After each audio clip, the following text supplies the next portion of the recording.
Hi again, everybody. Welcome into an all-new episode of When the Game Ends. We're up to number 9 here on our podcast, When the Game Ends. Ben Holden, Mike Carmen on the bottom, and our guest all the way from Switzerland, Carmi, a first for us, a guy that we both know very well. Overseas is where he lives, Andrew Ebbett, the definition of hard work, man. I remember watching this guy the first time when I started college hockey. I think would have been your junior year, Abby.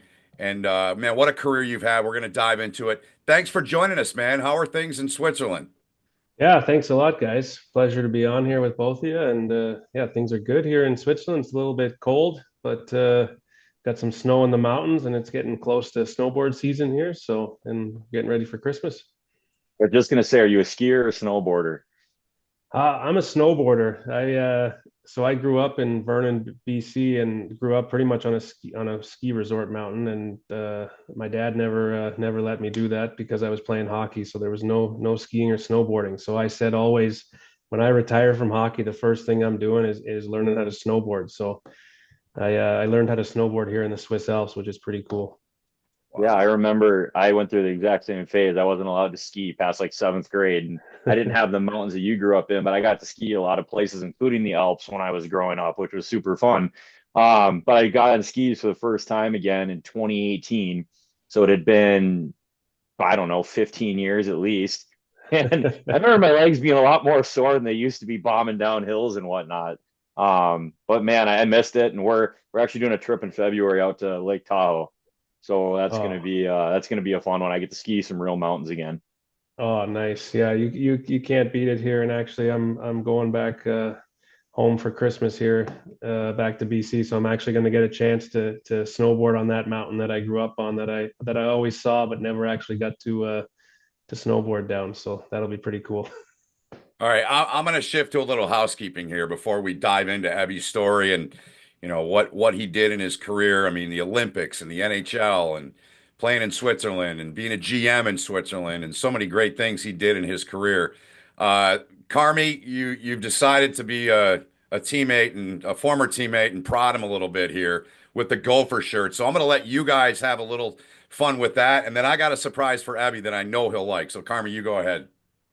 Well, to start, I mean, like I said, it would be weird if I wasn't giving him a hard time when we have him on the week after what just happened with the Gophers dismantling the Wolverines and back-to-back shutouts, which it was fun to watch, not for Ebby, fun for me. But yeah, I mean, we were talking about it too. There are so many battles back in the day where it comes full circle. Like we dominated Michigan the first time I ever played them in college and got absolutely worked by them my senior year. So it definitely comes full circle. But I was enjoying this weekend immensely, and I had to wear the sweatshirt just to let my feelings be known to Ebby. Oh yeah. Well, no, that's good for me. I mean, you earned it this weekend with two big wins. So I mean, it was always, like you said, it was always fun with back in the day. It was the, what is it, the college hockey showcase, and it was kind of that November Thanksgiving Yep. tournament with Michigan, Michigan State, Minnesota, and Wisconsin, and it was almost like a weekend to kind of gauge where you were nationally, because you guys were always at the top and Wisconsin was mostly at the top. So it was a chance for us to really kind of see where we were outside of the CCHA. Oh, it's funny with the Big Ten now. Like we all missed the WCHA. I know you were CCHA, but when the WCHA went away and the Big Ten came into play, especially in Minnesota, it was not received well by a lot of the fan base. But what I will say, what it's done is it's strengthened that rivalry with Michigan State too, but also like with Michigan, like Michigan, Minnesota have played each other for 100 years, but it was once a year, one game a year, unless you met up in regionals or Frozen Four, and that obviously happened too. But now that they're seeing each other 4 times a year, that rivalry has turned into something very intense between Minnesota and Michigan. So that's fun to see. Yeah, I think that's awesome. I mean, yeah, the CCHA was great too, with those kind of rivalries and the in-state rivalries for sure. And in Minnesota, I can only imagine what some of those other schools, they were not too happy to see Minnesota leave. But to gauge yourself at those big time rivalries, and now to get them 3 4 times a year, it creates some really good hockey. Yeah, that's the one thing I like about it is the fact that they play 4 times a year now. So, Abby, here's my contribution to the Michigan Minnesota conversation. Little trip down memory lane. You remember that? Oh yeah, that's senior year right there. Yep, you, Yeah, Cal, and Rudin. And yeah. I'm a Oh memorabilia man. hound, so I've got these. These, by the way, were unbelievable. I need you to sign that for me. But these Hey, were unreal, man. They had, the rosters, the stats. I know you remember them. I just wanted yeah. to share that with you because I knew Carmi was going to kick you in the you know what's on that a little bit. So just trying to balance it out here, brother. What Oh, like that's cool. and staying with that theme, one of the things that I learned doing some research as we always do when we have our guests on, no matter how well Carmi knows our guest or I do or we both do it in this case, and I think in most cases we've both known the guest some way, shape, or form. Obviously, I met you before I met Carmi, but I didn't realize that your first trip to Michigan, your recruiting trip, was when they played Minnesota and then you went and watched Ohio State play on the field. So I'm guessing at that point you were hooked and you were like, I'm all in, I'm coming here. Oh, yeah, it's kind of a funny story because I had a friend of mine. He had already committed to a school, like first school he went to in juniors. He committed and that was it. And he came back and I said, "Hey man, you're crazy. Like we get to go to 5 different schools if we want, and there's no way I'm committing to the first school I go to." And so I had a trip scheduled to Brown actually, and I remember Hmm. my coach came to me and all of a sudden out of nowhere and said, "Hey, I canceled the trip to Brown. You're not going." And I was like, "Well, what do you didn't want to talk to me first? Like, how come?" And he goes, "Well, I just got off the phone with Billy Powers at Michigan, and you're going to go to Michigan instead next weekend." And Hmm. so I have no really idea what about the U.S. college system, and so I get down there and it's Michigan versus Ohio State in football at Michigan. So I'm on the field for warm-ups. I got seats 50-yard line, second row, and then I watch the college hockey showcase. They play Wisconsin and Minnesota, and I have breakfast Sunday morning with Coach Berenson before I flew out. And obviously he couldn't offer me there, but he pretty much said like we've been happy with what we've seen. We're going to make an offer to you. And I got home, talked to my parents quick. Monday morning, Billy called me, and yeah, I signed and committed to the first school I went on my flight out to. So tough to say no to that weekend. Yep. Yeah, they couldn't have picked a better weekend, all things considered, with the football rivalry being as big as it is, and two big out of state hockey rivals. And it's funny, I remember because I was in maybe I don't know, we this has been a while. I don't know if you remember, but I was in Ann Arbor in high school in junior and senior year at the national program, and junior year after I get like a month, I've been there for maybe a month, and it's football season, and so that time I was being recruited by Michigan. And I got the same 50-yard line treatment, and the Gophers were actually playing them that day. And that was back when our football team used to kind of go toe to toe with Michigan a little bit more, and it was very fun. I think Michigan ended up winning on the last drive of the game. But I mean, you watch a football game in there, and we have a new football stadium out here that came in my senior year. But the big house is tough to that environment is insane. Yeah, it's unbelievable experience, just the whole game day atmosphere there, and when you get in, you don't even really believe it, but then you watch a game and they tell you it's 112,000 or 114,000 people at a game, and I'm telling friends back home in Canada this, and it's bigger, twice as big as the city I grew up in, and you're just like, it's you're in awe for the first few times you go to it. It's unbelievable. So let's talk a little bit about those years, and we're going to get into obviously retiring from the game and something you dabbled in for a little bit. But like when you were there, Abby, you weren't drafted. I mean this with all respect, man. You were 5'9" and 175 pounds, and the career you turned in is so damn impressive, man. What did you take? What did you learn at Michigan that helped you once you got to the next level and started on your journey with six different NHL teams and the career you had as an NHL player? Hang on one second. Five Yeah. nine. Evie, were you standing on? Did you have lifts in your shoes for that? Uh, I'm still five. Well, I'm 5'9.5" maybe right now. There you So, go. Oh, you're growing. Okay. yeah, no, I wasn't very big, and I mean, I've always been a late bloomer. I mean, that's just I've always been the guy that was too small, and since I was probably 10 years old, 11 years old, I've been told, okay, you're too small to play at the next level. Oh, you're not good enough. You're not strong enough to play at the next level. And I kind of just kept, using that as motivation and proving people wrong. And ended up having some good junior years and got a chance to go to Michigan, and actually was supposed to come a year later to Michigan, but Mike Camilleri had signed early and left Michigan to go to LA, so they called me.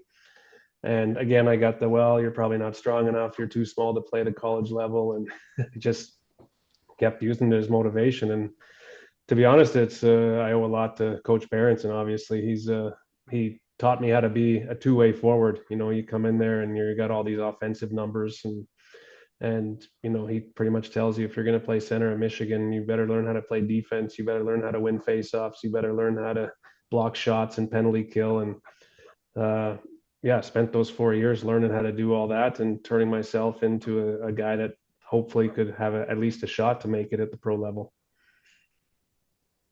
You talk about coaches transforming your game, and I've mentioned him probably 3 or 4 episodes, and people are probably like, he needs to stop talking about this guy. But that was Heinze for me.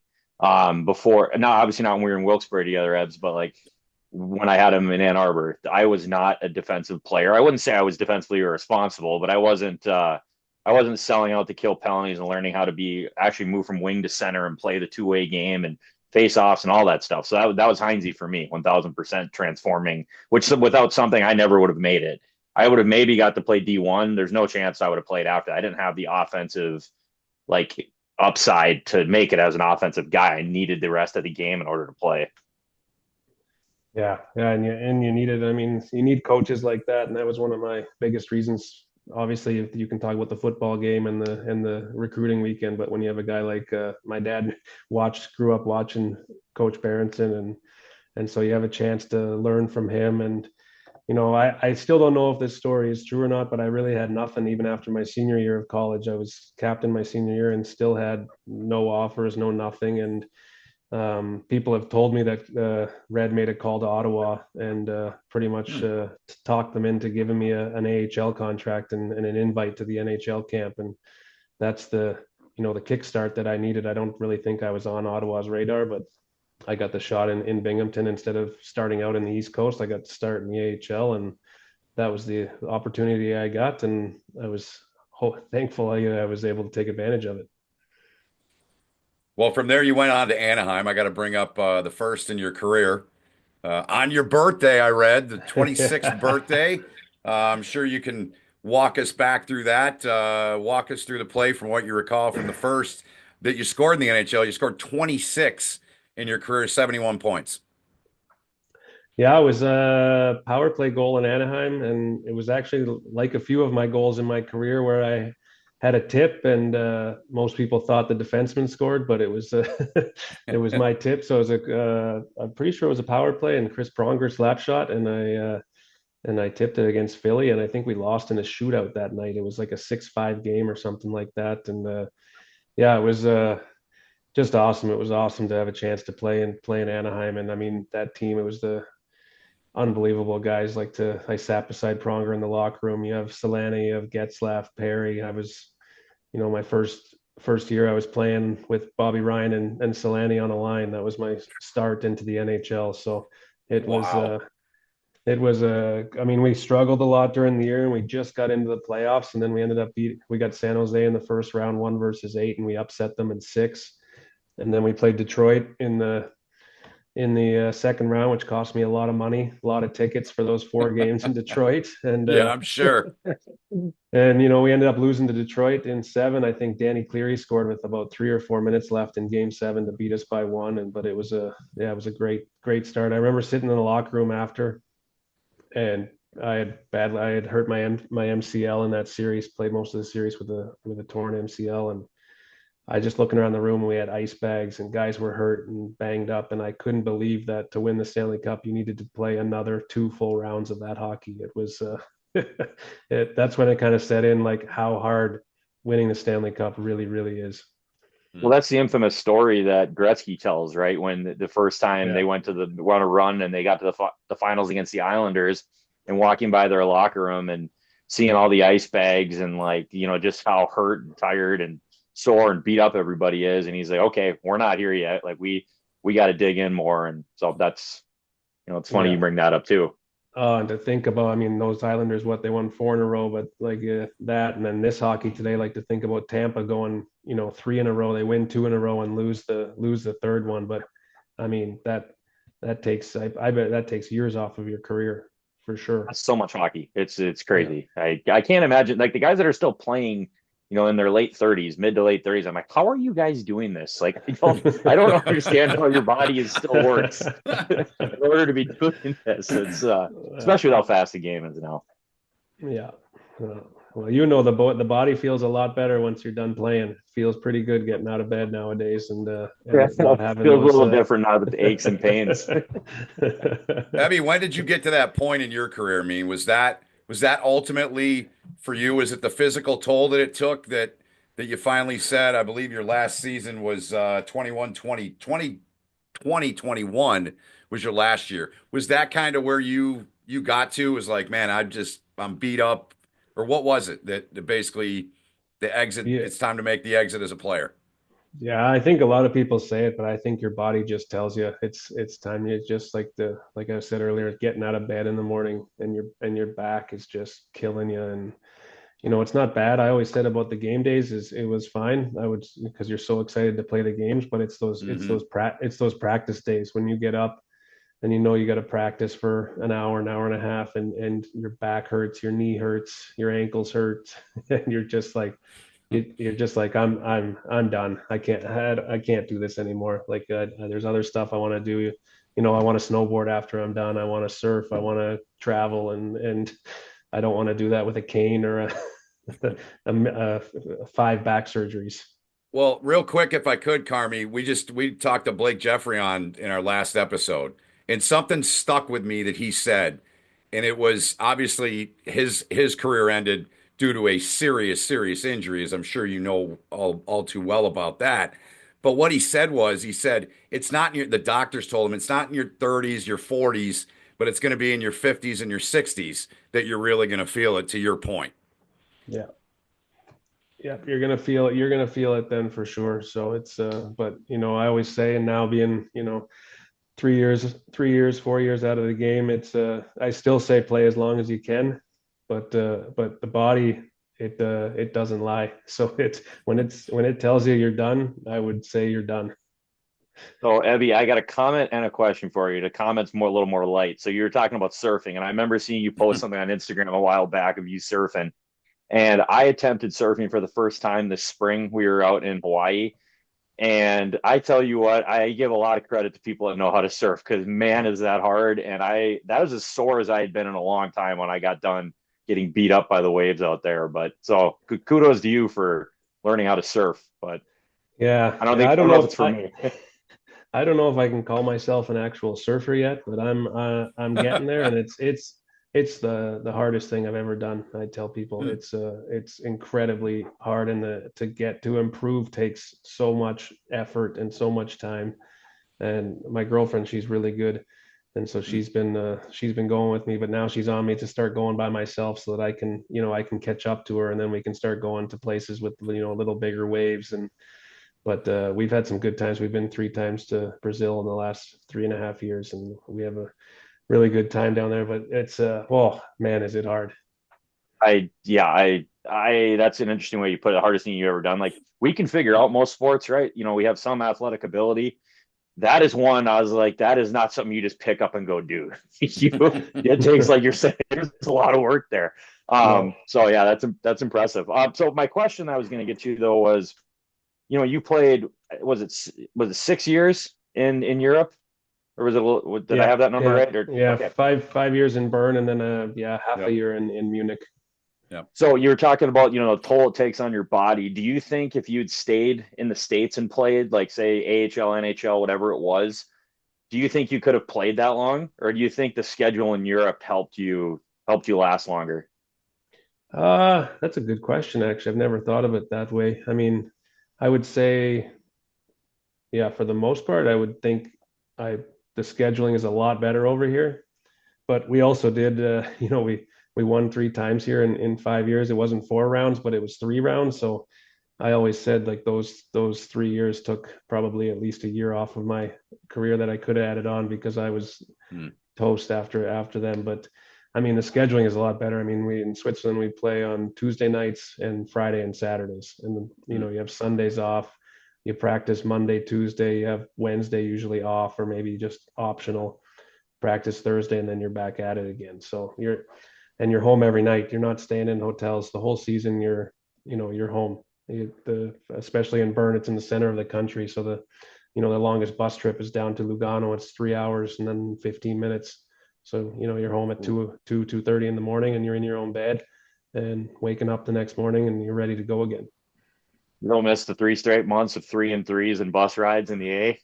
Oh, no, I don't miss those. When I talked to somebody's that were playing still, and the Friday in one place, the Saturday at home, and then the Sunday afternoon in another place. I was I was not feeling bad for them. Especially when the Sunday game was in Norfolk and you had to come all the way back to Wilkes-Barre. It was a long Look, weekend. Ebby, I was with Carmi for 2 years. That's how we met in Lake Erie, and it was hard for the radio guy to go through those weekends. And I watched you guys as players, man. Of course, I was living a little wild that first year. I cleaned her up since, but I don't know how you guys do it, man. That is, and I remember all the Sunday games in that league. Everyone went to a shootout. It didn't matter the Oh three yeah. and threes or the 4 and 5. Every Sunday game we had, Carmi. We had one I think in Roch, and Bordy actually went out. Quinny sent Bordy out. It was like 12 rounds. It's just I don't know how you guys do it, man. And I had an entirely new level of respect that I already had for you guys as players, getting to know so many guys in college and then pro. But man, that's rough going, boys.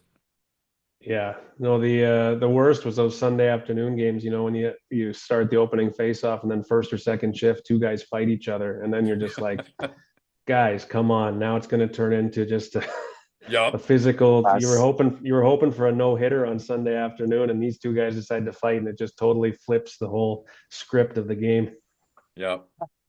Well, Ben, you're just talking about, like living hard, playing hard. I mean, I had fun on every team I played on. I think I was fortunate. I didn't play obviously nearly as long as Ebbs, but I felt like most of the groups I played with, we had a really good time. But I will say, Ebby, our team in Wilkes-Barre, that was one of the most fun seasons of hockey I've ever had. I thought we had and I know you were up part of the year, but we had such a great group of guys, and I felt like we definitely burned it at both ends pretty hard. But man, it made for a fun run through the conference finals there. I love that group.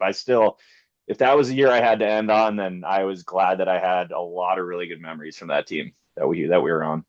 Yeah, that was one of my favorite teams to be on too. It was we put the work in with Heinze, of course, on the ice, and in practices and games, but we also had a lot of fun off the ice, and it was a great group of guys, and we were all tight, and every time we went out, it wasn't just like say 2-3 guys. It was like the whole team was out together, which made it for a lot of fun. What was the hotel you stayed at was it the Woodlands? Is that what it was called? Yeah, the Woodlands. That was I did it the next year too. The 2 years in Pittsburgh and Wilkes, I had the Hyatt House in Pittsburgh, and I had the Woodlands in Wilkes-Barre. So I was living back and forth in the truck with a couple Rubbermaid containers, a couple suitcases, and just checking in back and forth at two different hotels. I just remember the Woodlands patio being like, especially because we were there so late in the year too. We were there through basically the end of May. That we had some good spring patio sessions out there too to burn off some steam, and it was a very fun spot. That was playoffs in the AHL was always a good time because everyone knew you were getting close to the end, but we were having fun playing. There wasn't a lot of practices, and the weather was getting good, so you were hanging out together after practice days, and it's a great time of the year. You guys are referring to the 13-14 season that you guys were together. Abby, you played one more year with Pittsburgh. So how did you end up in Bern? That's the big thing I want to know. Like what was the deciding factor in you going there? Well, part of it was that living in 2 years living in two In your different truck? hotels in my Yeah. truck, and yeah, doing that, and then Bern had talked to me before I had signed in Pittsburgh. I'd finished in Vancouver, and I was deciding between coming over then, and then Pittsburgh called, and Jason Botterill, a Michigan alum, Yeah. and offered me a 2-year contract, and it was a chance to play with Sidney Crosby and Malkin, and it was just like I couldn't pass it up. I was really wanting to come over to Switzerland, but the one team that probably could sway me to stay was Pittsburgh, and and it happened. So, and I'm thankful that I did. And Hmm. so it was a combination of that. And then I guess funny story was my second year. I don't know what time it was. It was probably January or sometime. I had been called up to Pittsburgh, and they had some injuries. So I played on. I remember I played on a line with Malkin, so I got to play on the second line, and we played great. I think I had a goal and 2 assists. I think Gino had 2 goals and an assist. And man, he didn't really talk to me probably for a year and a half until that point. He had said maybe like hi to me a few times. Like it's not like we were hanging out that much, and I was up and down. And then the next day, it's either we had a game the next day or a day off. But anyways, we get to the next game, and I find out I'm on the fourth line again. And I'm just like, I can't believe it. I had 3 points last game. I'm trying to figure out what's going on. And we start the game, and Gino's on the bench beside me. And right before the drop, he gives me like a punch knuckles with his gloves. And he's like, Ebby, let's go. Same as last game. Same as last game. And then he didn't even know. He doesn't even read the lineup sheet. He has no clue. He thinks I'm on his line again. And I was just like, Gino, I'm not playing with you. Like I'm on the fourth line. And he just like, I remember him looking back at the coach, Mike Johnston, and I can't really repeat what he said on here, but he was not very happy. And yeah, neither was I. I think I played 4 or 5 minutes that night. And I remember going home, talking with the family. And I just said, I can't do this anymore. Like it's time to go. It's time to go over to Europe and do something else. It was kind of You talk about the hard last minutes too, straw. Ebby. The hard minutes are those when you don't play as much, it can almost be harder than playing 18 minutes, 20 minutes a game. Like, yeah, you're going to be tired from that too. But the long spells of sitting on the bench between shifts and trying to keep your legs loose and like ready to go. So when you are called, you can hop right in. That's something that, I struggled with whenever, because I remember my first training camp with Colorado, that's what they told me, that you have to learn how to play 5 minutes a night and be ready. And I'm like, well, how the hell do I learn to do that? Yeah. So Oh, it's a that's skill. tough. It's a skill to be able to, if you're getting 4, 5, 6 minutes to be able to make those quality minutes. That's like you said, not everybody can do it. You have to really find a way. And I always tell people that's a skill that you have to be able to do that. How did you manage that? Like you were the way you were up and you stuck obviously on a lot of teams for a fair amount of seasons, but how did you manage that when you played, Abby? I kind of used it similar as motivation, like I told you with Okay. everyone always telling me I was too small and not strong enough because I mean, Hmm. even in Anaheim, I played, with Timo and Bobby Ryan my first year there. And then the next year I got put on waivers because they said I wasn't big enough to play in the bottom six for them. Jeez. So, and ironically enough, the rest of my career, besides that game with Malkin, I played bottom six. So Yeah. I just used it as motivation that, oh, you don't think I can play bottom six? Okay, well, I'm gonna go chip pucks in and get my hits in and PK and do whatever I can so that I can stay in the NHL and prove that I'm a bottom six player. And yeah, it's not easy, and some games you're only getting 3, 4, 5 minutes a night. But I always say if you prove that you can do that and you're helping the team out, eventually the coach is going to notice that you're putting in the work and you're going to get rewarded. Yeah. So what was the big thing when you went to Bern then? Obviously, you liked it there, you stuck there, you were a good fit there. What was different about the game for you? Like what was the biggest thing you noticed when you went over there in terms of style of play and how it maybe benefited your game? Uh, I think for me, the biggest thing was just the comfort level of being on a team from the start of the season and knowing that you're going to be with those guys the whole Hmm. season. There's not the guys getting called up and called down, and so it's similar to the AHL that you're tighter and you're hanging out all the time, but you don't have to worry about like losing guys. Like I've been on teams in San Antonio and Iowa in the past where we were the number one team in the AHL at Christmas time, and then 6 of us get called up and those teams miss the playoffs. So just having a chance really at that point in my career to be on a team from start to finish and try to win something, that was the most important thing for me. It was like I said, like you saw me for that one year. It's tough those 2 years where you don't know what team you're on week to week and how you're playing, and you try, but it's I wanted to really enjoy I didn't know how long I was going to play, so I wanted to enjoy the last few years in one spot.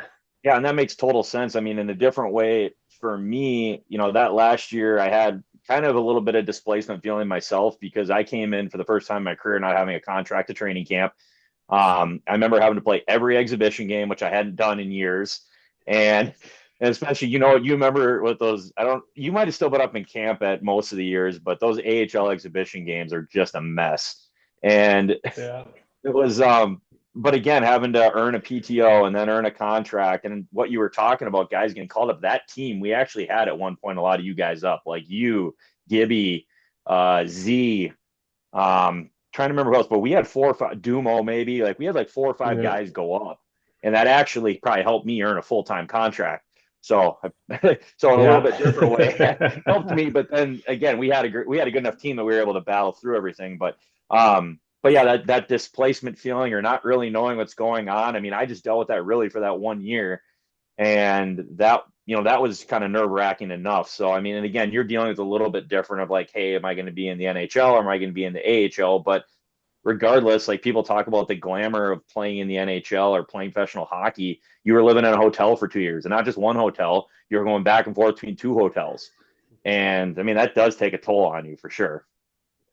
Yeah, it's I got to the point, I guess that's another reason why I left. I mean, it sounds bad, but you get to the point, honestly, that second year where you're just like you're having fun and with the group we had in Wilkes-Barre, and it was really good again the next year, same type of guys. And you almost get to the point where you're like, all right, well, I'll let the other guys go up because I'm comfortable in Wilkes. I'm having fun with the guys. I'm learning a lot from the coach, from Heinze.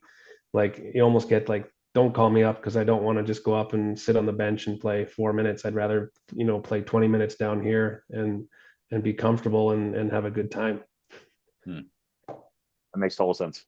Yeah, you didn't have to worry about that. I want to go back to the Bern stuff, man. I want you. You're Mr. Bern, man. Like you played there, you won 3 cups there in the National League and all that. GM for a couple years. I was reading about the organization a little bit today, man. Like this is the this is the team in Europe, right? Like this is where guys want to go, and they draw better than a lot of NHL teams over there, right? What was the experience like playing over there all the years you did, Abby? Yeah, it was awesome. I mean, especially no offense to the AHL, but those Sunday afternoon games when you're playing and you don't have a lot of fans. I mean, I came here and we were averaging 17,000 fans a game, and Wow.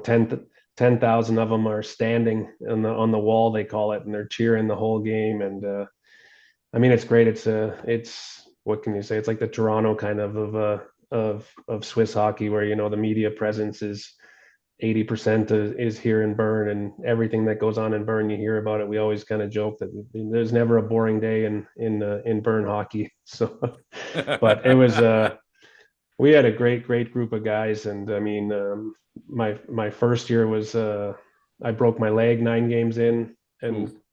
thought maybe the career was over, and thought I was done, and I couldn't believe it. And after 9 games and finally making the move, that happened. But I was able to come back before playoffs, and we squeezed in as the last team in 8th place, and we swept Zurich, who had Austin Matthews playing for them in the Ooh. first round, and then we went on to win the championship as the 8th seed, and was unbelievable. And the fans here, you have a parade after you win, and they march you through the city with probably 40,000 people downtown with flags, and, Wow. and it's just a huge party. And the next year we just kind of carried the momentum on. We went right from first place from the start till the end, won it again back to back, and it was really really cool to do that. And then the fourth year we won it. We won again. We were able to win it at home, and people had counted us out and said we're too old and we're kind of over the hill, and we kind of proved everybody wrong, and we're able to win that third one in 4 years. And it was a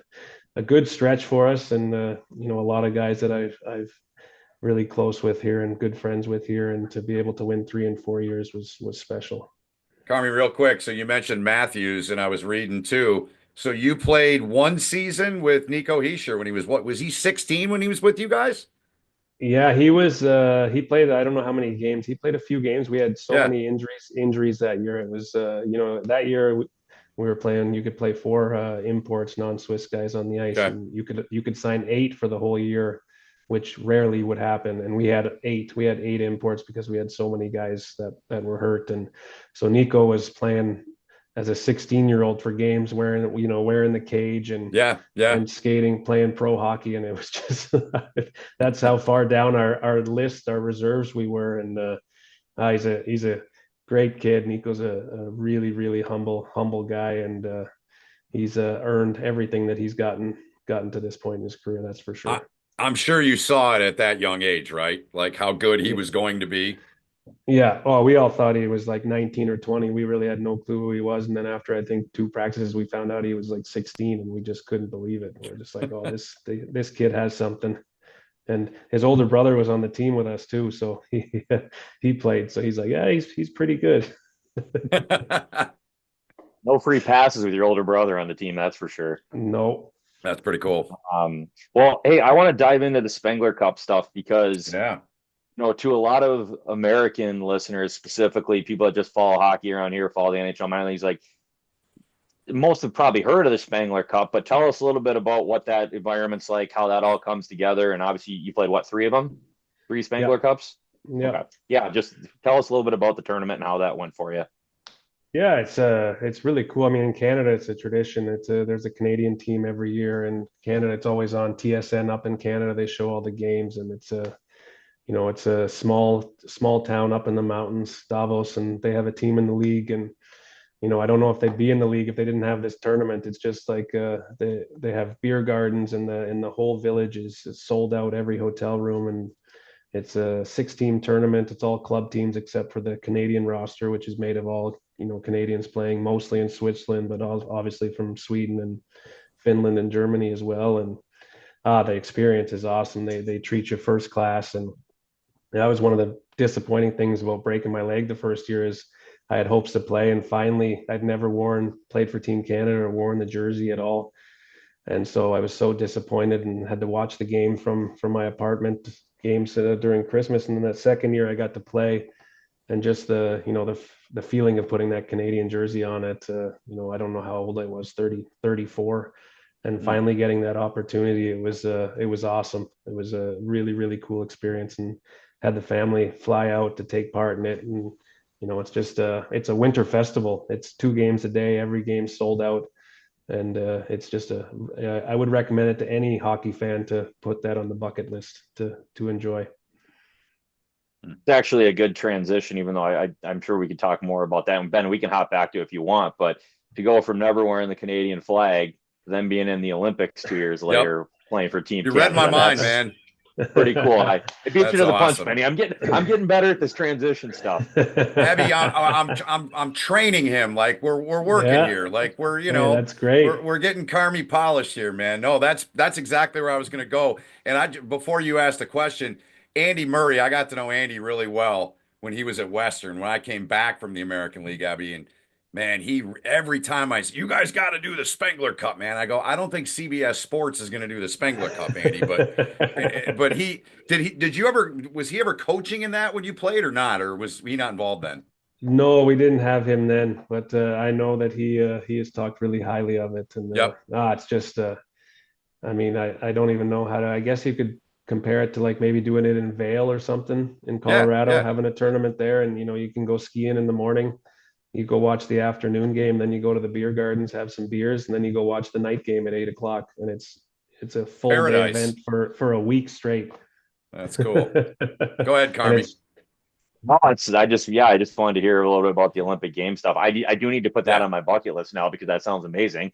yep. But yeah, just how cool was the Olympic experience? Like, how did that all play out? I mean, did you know well in advance? Were you added late before the like? How tell us about how that all came about for you?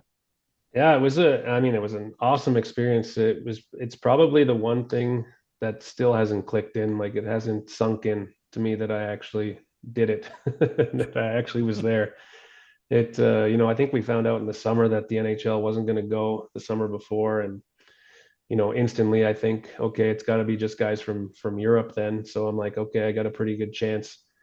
And then, a couple weeks later, you start thinking about all the guys that are in the KHL in Russia, and then you're thinking, okay, oh man, I don't know if I have a chance to make this team. And we had a couple prep camps. I think I went to Sochi. There was a couple during the national team breaks in the fall, but it made for good hockey in Europe because every game I feel like the level went up because every player was trying to make their respective team.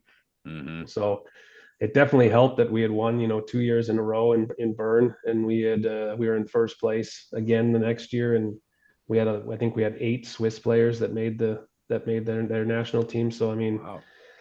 that helped, but it got till I think must have been early January when they made the announcement, and I wasn't sure. I was confident, hopeful that I was making the team, but I obviously pretty nervous.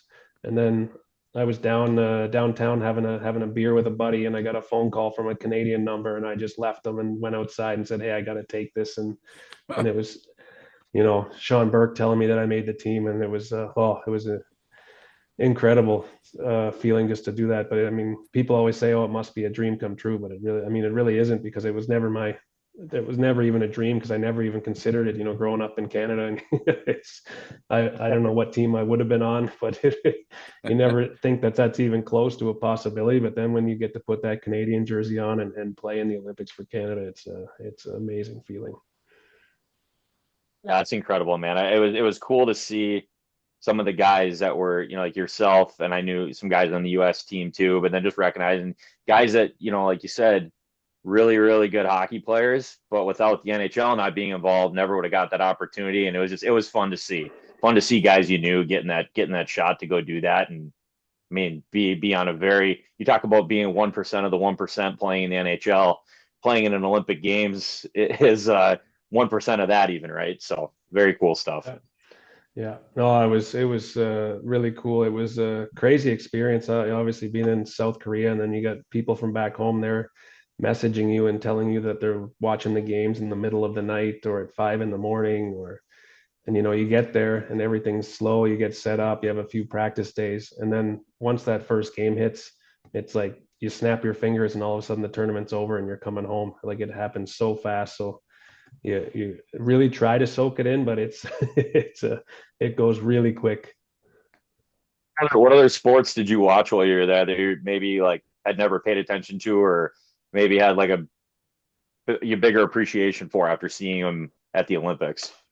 Oh, well, I watched Sean White in the half pipe with the snowboarding, and yeah, that was incredible to see. To see all the snowboarders, but to watch him and to see like how much higher he gets than everyone else, that was kind of mind blowing for most of us that saw that. And we only got a chance really the first 3-4 days to watch the events, and then once our game started, it was kind of buckled down and we were in the game. But we watched the curling a couple nights. We watched the short track speed skating, which was awesome. And the Olympic Village is really cool. Just to you're eating pregame meal in the cafeteria with like probably 400 other athletes, including the team you're playing against that night. So it's like everyone's in their track suits and their hoodies and their hats, and you're going through the same food line, and it's just to have that experience was awesome. That's really cool, man. Like when we've been talking here for close to an hour, and to go from I read too, you were the first player that Sam and Arm ever drafted, and you put up 84 points, I think it was, in their first year, and to go there and go to Michigan, and that program is, as we all know, has produced so many guys that have gone on to college and in the NHL, and then do what you did, Ebby. The question is like, how do you summarize your career? Like, how do you put it into words, the things that you were able to do from when it all started really for you in '01, that year in the BCHL, on to Michigan, the NHL, the American League, the Swiss League, the Olympics, the Spengler Cup? How do you put it into words, man? No, it's tough to do actually. I'm sure. Yeah, it's when you say it like that, it sounds like I don't know, it's really humbling, and I'm really happy that I was able to do all that. But I think it comes down to simple things for me. I'm always talking to players about simplicity, and for me, it's just perseverance, really. You can keep getting told that you're too small and not big enough and not strong enough, and you can't do this, you can't play bottom six. And for me, it was just put my head down, keep putting in the work. Kids these days, they talk about hard work all the time. I like to talk about the real work, because I Yeah. said everybody that plays college or plays pro at some level, everybody works hard. You can come say you work hard, okay, great. But Hmm. who's putting in the real work? Who's putting in the time after practice? Who's in the gym? Who's staying on the ice a little longer to work with stuff on the coaches? And I think it comes down to that, really. It's just you got to be motivated, because it's easy to just after a few times being told, maybe you're not big enough, to just, all right, I'm done, then I'll do something else. But Yeah. for me, that was just my goal since I was a kid, was I'm going to play in the NHL and nothing's going to stop me. So I just, the real work, the perseverance, and yeah, really, as Carms maybe can say, the positive attitude. I think I was always a guy, I like to have fun. I like to enjoy myself too. So if you're not having fun, then go do something else. So I always tried to enjoy the game to the best of my ability. Even things were going bad, you can still have a good time, and you can still put a smile on other guys' faces. So that was a big part of my career. It's funny you say that, because I was Awesome. thinking about that before we interviewed, and I was like, I'm I'll work it in at some point. You just led me into it. I don't recall you ever being rattled. Like you said, you did everything you needed to do. You worked hard. Like you had just like a general positive like veteran leadership in the locker room. And we had a very young team when we played together. Like I was 26 at the end of that year, and I felt old, and because of how young of the group we had. Um, but yeah, absolutely super positive teammate. And I like your point about the real work, because I want to take it one step further. It's not just about putting in the additional work after practice. You have to want to do it. Like you can't just be doing it because you feel like you should, because you feel like you need to, show well in front of the coaches, right? Like that can certainly be part of the motivation if you're trying to get up in the lineup or get in the lineup or whatever. But if you don't want to be doing it, it's not going to do anything for you. You can't just do it for appearances. Yeah. Oh, it's one of my favorite stories about Sid in Pittsburgh is, everyone says, oh, he's so gifted and so skilled and this and that, and he was born with all this stuff. But after seeing him for parts of 2 years, like, you would watch him in a game, and if he missed say a backdoor pass, for example, you show up the next morning for practice, and it'd be a 10:30 practice. He'd be on the ice at like 9:15, 9:30 with one of the assistant coaches, and he would be taking 200, 300 of that exact same pass and working on that, because he knows the night before he missed it and he's not going to miss it the next time. And he was constantly doing that. And we're talking about at the time, and probably still the best player in the world, or top three best player in the world. And for me, I tell kids here in Bern, I said, that's the real work. That's part of the real work right there. You're top scorer and top player in the world, and you're doing that stuff the next morning. That's impressive, man. So, post-playing career, we mentioned, when we started the pod, a couple years as GM there, things didn't work out. Do you have goals and aspirations to continue to work in hockey, or what's your plan moving forward? Become a professional Yeah. surfer, Benny. Yeah, that would Professional be nice, Jeff right? Spicoli? No, it was a great time for me here to come back and be the GM. COVID happened back, and my career my last game as in Bern here was with a game with no fans in the stands, which really stuck with me and was disappointing. So Yeah. to have the chance to come back, the team needed to be rebuilt, and to come back as a GM, it was awesome. I had a lot of fun the last 3 years, and we took a team that was 11th, moved them up to 8th. Last year we finished Hmm. 5th and lost in game 7 of the quarters, and right now they're sitting in 3rd or 4th place. And so I'm kind of happy that I can leave on a high note, and not, when I was a player, we missed the playoffs my last year. So to leave the team in a better place, I'm happy with that. And I always said I was going to take a year off when I was done playing, and with the circus and mess of COVID, it just didn't really work out, the timing of it. And so now I've been able to just really take this winter off for the first time in my life, and be able to go to Brazil and surf and snowboard, and actually visit my family in Canada and play catch up, because I've been over here for 10 years, and we haven't exactly had a lot of time together. So to be able to hang out with them has been just a blessing for me. And yeah, hockey, something in hockey next. I'd really like to do. I'd love to get a crack at being a GM here in Switzerland again, if that happens. Hmm. But my one thing I missed as a GM was actually my relationships with the players. You have it, but it's obviously a player and a boss. It's a little different, and so I've been talking to some teams over there about player development. And for me, something that I would love to do is like a player development role here based in Europe, where I could help, NHL teams with their European draft picks. Hmm. I've been here for 10 years. I know the mentalities of the European players. I know both sides of the pond. I know how the game works, and I think I could, my goal is to kind of help those players make that jump because, believe me, it's definitely a jump to go from Europe to the NHL, as a lot of guys can attest to. Are you there full? Like, how many months a Hmm. year are you in Switzerland right now? Versus you said your place is in Arizona that you have too. Yeah, I have a place in Scottsdale, and I haven't been there a lot, but this year I've had time to be over. I spent a couple months in BC with the family there in August and September, and then October I was in Arizona, and I'm back here right now. But usually I'm about 10 or 11 months over here. But it just depends on the job and what I'm doing.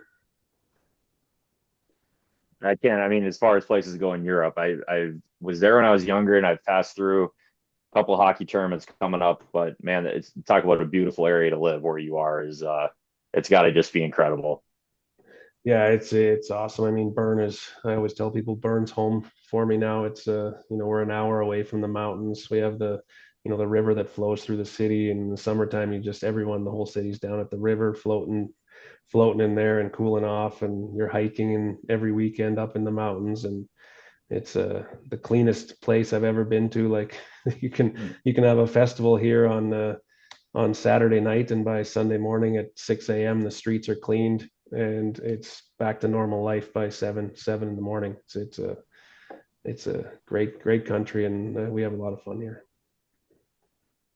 One of the ways that we usually close out the show, Abby, as we get near the end, and we're at that point now, is we like to ask our guests, and most of the guys we've had on our hockey players so far, we intend on growing that to other sports. We've got a buddy of mine I do rugby with, and we always ask him the question, near the end of the show, and that is, what's your advice that you have for an athlete that's making the transition that you've gone through, and somewhat still going through it, but you've retired as a player. What's your advice to any person that's going to go through that transition that you've gone through? It's a good question.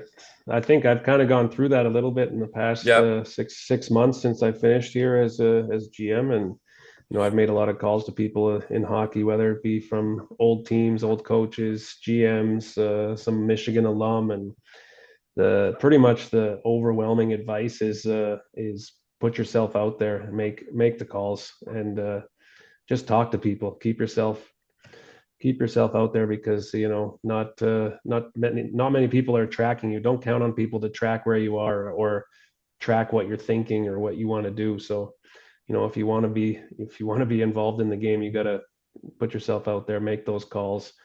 And the guys that you're calling, they've done the same thing as you. So don't I think the hardest thing for me is you feel like sometimes you're like, do I really want to bother this guy? He's so busy.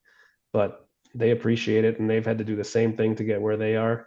So it's don't feel bad, but you got to really put the effort in. It's like Carms just said about playing. If you really want it, then you got to show it. Uh, Becoming a running theme with people, everyone says it a little differently, but I think the majority of our interviews so far, it's that common theme of being open to opportunities and not saying no to things. But the flip side of that is just having the confidence and knowing that other people are going through. I mean, that's kind of one of the reasons that we're doing this podcast, Ebby, is to let guys know, good, bad, and different, whatever the transition is out of the game. We're going to get all types of stories as we do this. And the idea is that no matter who you are, even if you didn't play a sport, you're going through a career transition, life transition, whatever it is, you certainly are not the only one to have gone through that.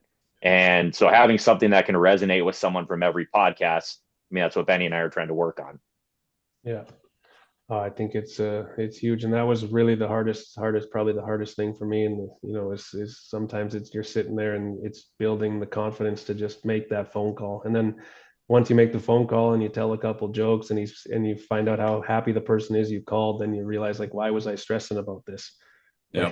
We just we had a good phone call. And I think maybe one other thing to say is, like, don't you know be open to taking whatever kind of opportunity comes. Don't look at the next job as being like you're going to be at that job until you're 65, because chances are you probably aren't. But getting an opportunity to kind of just to get your foot in the door, that might be the something that leads to the next job that maybe you have until you're, 60, 65. So don't don't be thinking, okay, I have to get the perfect job right now, and that's it. I'm saying no to everything else. Just you have to have an open mind for sure. Hmm. I like that. Yeah, me too. So one last thing, I'd like to do a little rapid fire with you here. We did this with the Kaiser and a couple of the other guys. I'm not going to ask you who the best player you played with because I think I already know the answer to that one. That's 87, right? So who Yeah, is that your answer? yeah, that's my Yeah. answer. Yeah. My a couple of my buddies always joke. They're like, it's crazy how many like top players I played with, and I was very fortunate with some good teams in Anaheim and Vancouver and Chicago. But I mean, I only have one jersey in my condo in Arizona from another player. I was never really a jersey collector guy, and I didn't want to bother the guys with that. But Uh, I have Sid's jersey in my place, that's for sure. So that's the yeah. answer. I Good figured it exception. was. I mean, you played with the Hawks, you played with Kane and Taves in their heyday, you played with the Sedins in Vancouver, and one guy that this is a completely oddball thing, but I always liked this guy as a player. I thought he was an unbelievable skater, and I realized that you played with him overseas, and that was Mason Raymond. I always thought that Oh dude was an yeah, unbelievable skater, man. Whatever happened to him? yeah. Mace is in. I still talk to him. We text every probably couple months, and Okay. he's in Cochrane, Alberta, and I played with him in Vancouver, and then Yep. yeah, we played the Olympics together, and Yep. I brought him to Bern actually. I talked to our GM at the time and said, hey, we need to bring this guy, and so I think he scored 19, 20 goals that year for us, and just a great guy, nice, super nice guy, and super humble, and man, you're right, he can skate smooth, He- smooth yeah, as butter. yeah, I was always impressed with his skating. Just a couple more. Best player you played against in the NHL? Oh man. Yeah, I know it's hard. uh, I mean, to be honest, probably the Sedin twins. Yeah. Probably, probably, I would say Hank and Danny, like playing against those guys. I didn't get on the ice very much against them. I know that, but to be able to the way they worked and the way they read the puck off each other, it was so hard to defend. It made the other team's lives incredibly difficult and made our PK meetings a lot longer than they should have been. Good stuff, man. I just like to have fun with that, man. I wanted to get your opinions and hear what you had to say on that. Carmi, I'll let you finish up.